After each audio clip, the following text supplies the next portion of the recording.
Welcome to The Explainer. We're jumping right into a pretty intense topic today, one that's based on a recent report. Is the U.S. actually considering sending special forces into Iran? Sounds like something out of a movie, right? Well, let's unpack it. All right, so let's get straight to the heart of it. The big question this new report is raising is, could U.S. special forces really raid Iran's nuclear sites? We're talking about sending elite troops into, seize or maybe even destroy some really key nuclear materials. It's a pretty wild scenario. So you're probably wondering, where is this all coming from? Is this just speculation?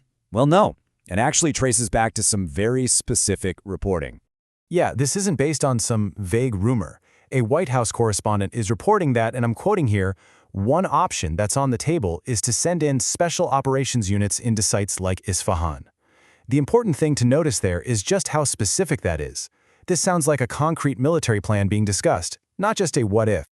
And the mission they're talking about, it's incredibly specific. This isn't your typical airstrike, okay? The plan, at least as it's reported, involves putting boots on the ground with the direct goal of seizing and destroying key nuclear materials. I mean, that is a huge step up in risk and complexity. Now, when the president himself was asked about it, his response was, well, let's just say it wasn't a no. He said it was, quote, something we could do later on. So the reporting kind of interprets that as, he's not confirming it, he's not denying it, but he's definitely not ruling it out for the future. Okay, so this begs a pretty big question, right? Who on earth would carry out a mission this risky? I mean, who are these guys? The report actually has an answer.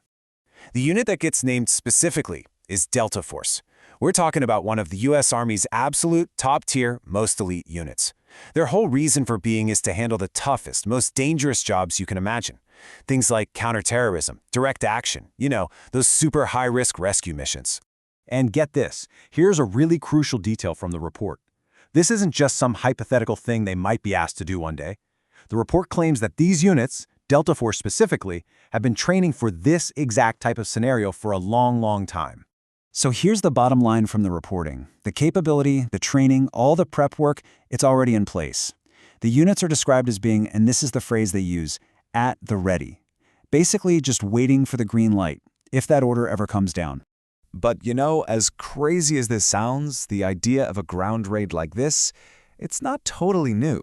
Actually, as the report points out, this kind of thing has a history that goes back a pretty long way. Yeah, according to some former officials mentioned in the report, different versions of this idea have been kicked around for years. Apparently, a previous administration developed its own plan for U.S. boots on the ground.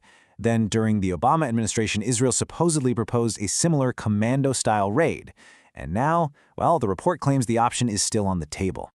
Okay, but, and this is a huge but, despite all that history and all that preparation, the report is super clear on one thing. Actually doing a raid like this would be unbelievably complex. And dangerous. Just incredibly dangerous. All the experts and sources in the report really hammered this point home.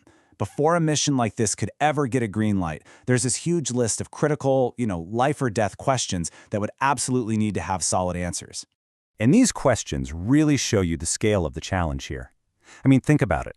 Can you really guarantee air superiority over a hostile country?